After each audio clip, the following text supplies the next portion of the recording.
What's up, NBA fans? What's up, all sports fans? This your boy JB, host of the Behind the Bench podcast networking channel.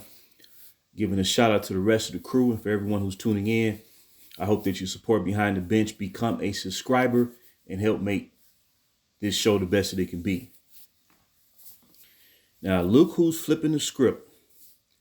All of a sudden, out of nowhere, out the box, is none other than the big ticket, as they used to call him during his playing days, Kevin Garnett.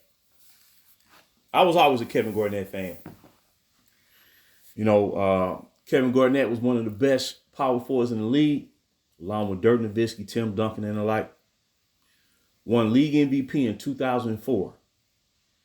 The 2003-2004 league MVP led his Minnesota Timberwolves to the conference finals that year.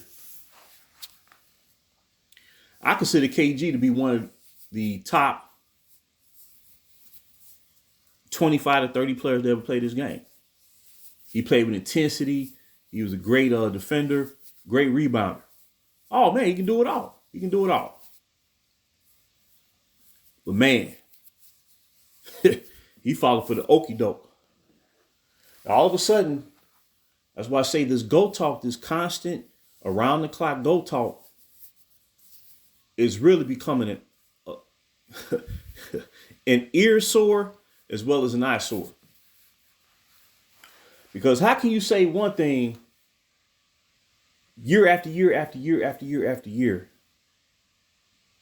and then wake up one morning and get a so-called epiphany and change your whole opinion, your whole mindset? I call it the okie doke. All of a sudden, he wants us to disregard the past, forget everything that happened in the past regarding the NBA, and anoint the future. Whoever you thought was the GOAT or the greatest basketball player ever, scrap that. And accept what these pundits are trying to force you to believe as to who's the greatest. What they don't realize is everybody that's participating in this, everybody who's getting some sort of incentive behind the scene or under the table, what they don't realize is they are contributing to the demise of all sports talk in relation to the NBA. They are holding back the entire league dynamic. They're holding it back. They want, but ironically, they say forget the past, but they're the ones who don't want to press forward and look ahead because they want to use the past to continue propagating this agenda. See, it's not the basketball fans of the past that's trying to constantly, push the past ahead of the present and the upcoming future. No, it's not those fans. It's not the NBA fans who came up watching the basketball during the 70s, 80s, and 90s. No, we're not holding on to the past. We're just trying to uphold the past because the past is constantly getting attacked.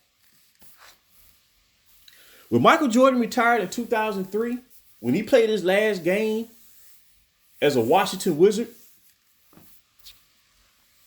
the basketball world gave him his much-deserved standing ovation and appreciation for what he brought to the game and delivered on that court over 13 years. Because, truth be told, Michael Jordan really only played 13 full seasons and won 6 championships. He played 11 full seasons with the Chicago Bulls and won 6 championships. So for the Chicago Bulls, when he was able to participate during a full 82-game season, he won a title over 50% of the time. But nonetheless, he said, forget Jordan. Just forget all of that. We want so-and-so to be acknowledged as the GOAT. And I think everybody know who I'm referring to without saying his name. But what they don't realize is they're doing a disservice to the game. They're disrupting the natural flow. They say they want the game to evolve.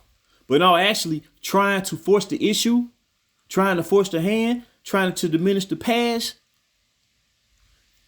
The commentary surrounding NBA is not evolving, it's devolving.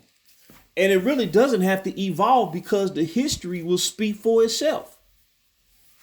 If they stop trying to distort it and change it or totally eradicate it and let the history shine on its own. So unfortunately, Kevin Garnett, one of the all-time great players of this league, he pushed in the mind of a Bill Russell type player, just with his hustle, energy, everything he brought to the table. KG didn't sell the game short. He was loyal. When he went to the Boston Celtics, that was only after, the Minnesota Timberwolves began to fade. He was loyal.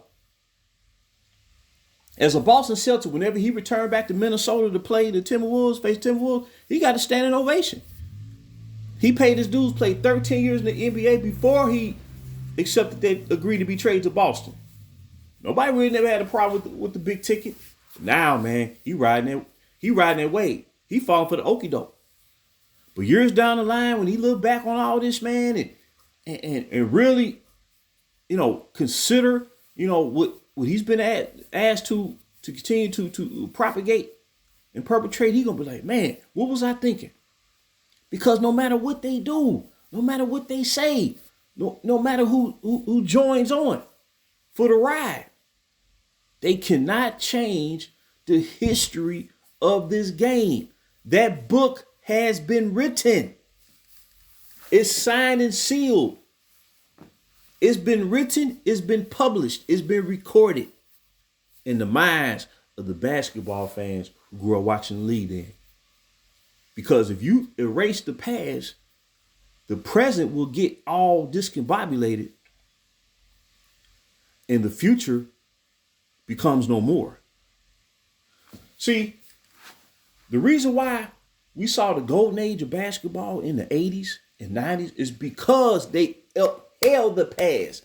The past was the standard. They didn't need an in-season tournament to stoke interest and to increase viewership.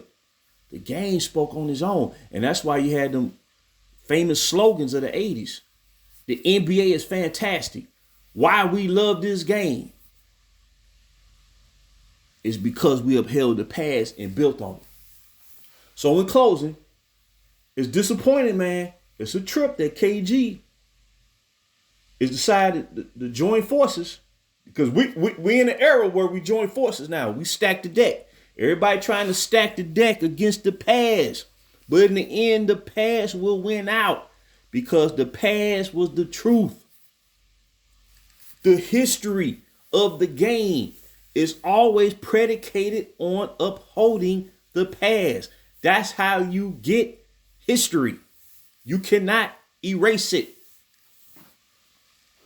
So KG, man, I hope that one day real soon, man, he reconsiders, man, and separate himself from the madness, because he can get and captured by it, man. Next thing you know, man, he caught up in his whale and he won't know how to climb himself out of it. So I just want to throw it out there, man. It's like they're trying to take reality and replace that with virtual reality. But virtual reality is just that. It's virtual. It's not real. And they will find it out sooner or later. So until next time, this is JB for BTB, Behind the Bench.